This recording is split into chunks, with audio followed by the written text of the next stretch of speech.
With a possible government shutdown less than a week away, federal agencies have now started the mandatory process of planning to bring non-essential functions to a halt. That high-stakes budget showdown comes as tensions are running high on Capitol Hill, just a few days after President Trump's joint address to lawmakers. Among the residual tensions, Democratic Congressman Al Green removed from the chamber after he spoke out during the president's speech.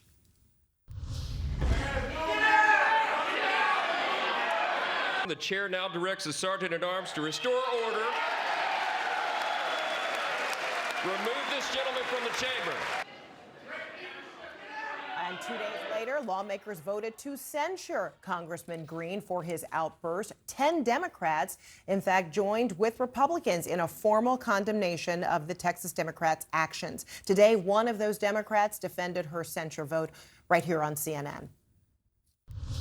If Kamala Harris was the president and someone was heckling her, I certainly would vote to censure that person as well. So I think if we're going to have a level of civility in the House of Representatives, it must be applied equally and to both parties.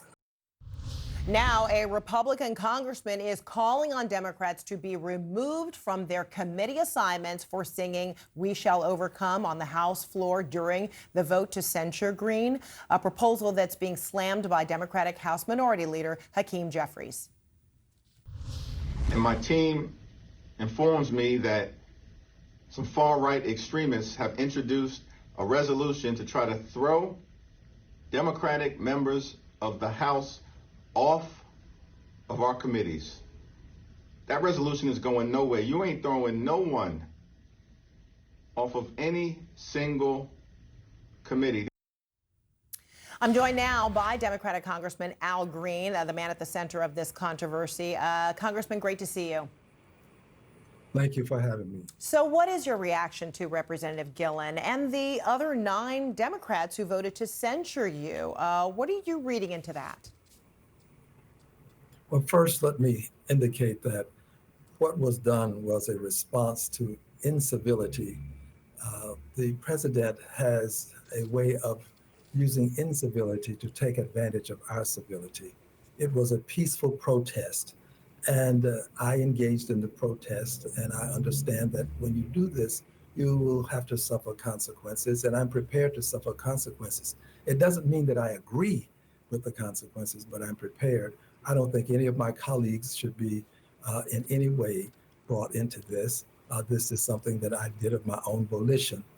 And I would add that, unfortunately, given the circumstances with Medicaid, which is something I don't want us to lose focus on, unfortunately, I don't want to see this stop. What I'm saying to you is I don't want to see the protestation stop, not violent, peacefully, because people will suffer if they lose Medicaid. In Texas, we have the highest rate of uninsured persons in the country. I believe that we have to do all that we can to protect people across the country, and I am going to fight for my constituents here in Texas. Now, with reference to my colleagues, I did not in any way encourage people to do one thing or another, but I appreciate what they did. And my hope is that this will not bring anything more than has already been done. But if it does, I would hope that it would be focused on me and not them. I am the person who brought this to the attention of the public. And quite frankly, my dear lady, if circumstances remain the same, I would have to do it again. People will suffer and die if we lose Medicaid. And the Congress has been mandated to cut $880 billion from the committee that has jurisdiction of Medicaid. This is unthinkable, it's unbelievable, and I will not allow myself to sit silently by while this takes place. So it sounds like you are saying ultimately your goal was to bring attention to any potential cuts or further cuts to Medicaid, and you felt like you wanted to address this to the president head on. Were you expecting that there might be punishment like what would soon follow? Or what were your expectations? How did you think it would be received by the president and by the entire chamber? I was about to make my departure. I had my coat and my cane, and as I was collecting my portable items, the president indicated he had a mandate. And I was then taken aback. It was a trigger. And I responded spontaneously to let him know that he didn't have a mandate to cut Medicaid. My expectations are always what John Lewis and I discussed when we talked about peaceful protest. One, you have to get in the way. You create a disturbance, but you have to do this. And the second thing is you have to be prepared to suffer the consequences. So I hold no animus toward the speaker. The people who escorted me out were very kind to me. But the point is, Medicaid is the issue, and we have to stay focused on that. And I'm prepared to suffer the consequences. My hope is that it will only be Al Green. I don't want my colleagues involved in any kind of sanctions. They were responding to the incivility that we've suffered. And the president, on the very evening that I was escorted from the House floor, the president called my colleagues lunatics. Now, that is a level of incivility that we shouldn't have to suffer. The president won't be sanctioned. He's not going to be censured. He won't be reprimanded. The president seems to have a pass when it comes to his inanity, not insanity, his inanity. He called a senator by a name that is considered a pejorative. He does these things with somewhat an immunity that is not understandable. So, Congressman, over the years, we've seen other outbursts during presidents' addresses to Congress from Obama and Biden as well. We've seen outbursts from lawmakers as well as demeanor coming from a Supreme Court justice. Take a look. There are also those who claim that our reform efforts would ensure illegal immigrants. This, too, is false. The reforms I'm proposing would not apply to those who are here illegally. It's not true. Including foreign corporations, to spend without limit.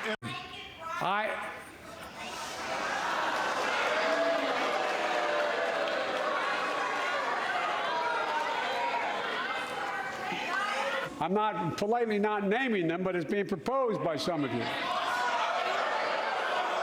Look, folks.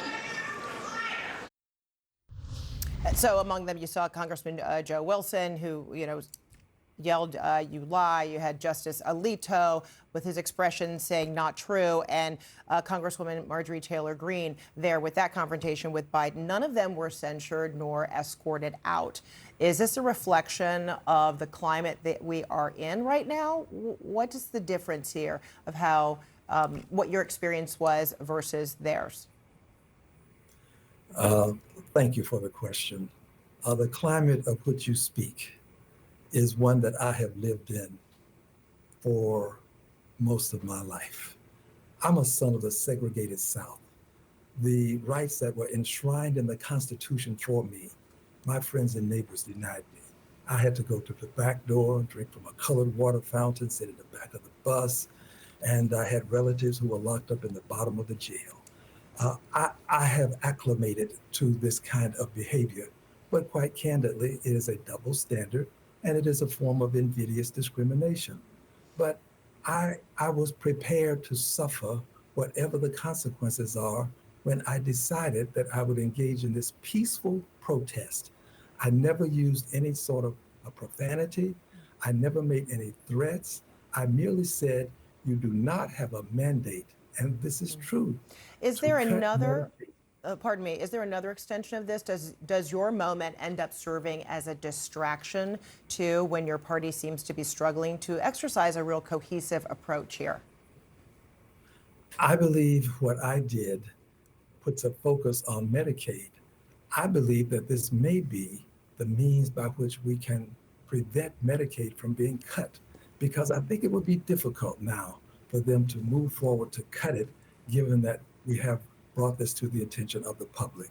I don't see it as a distraction. I see it as a positive action to protect Medicaid.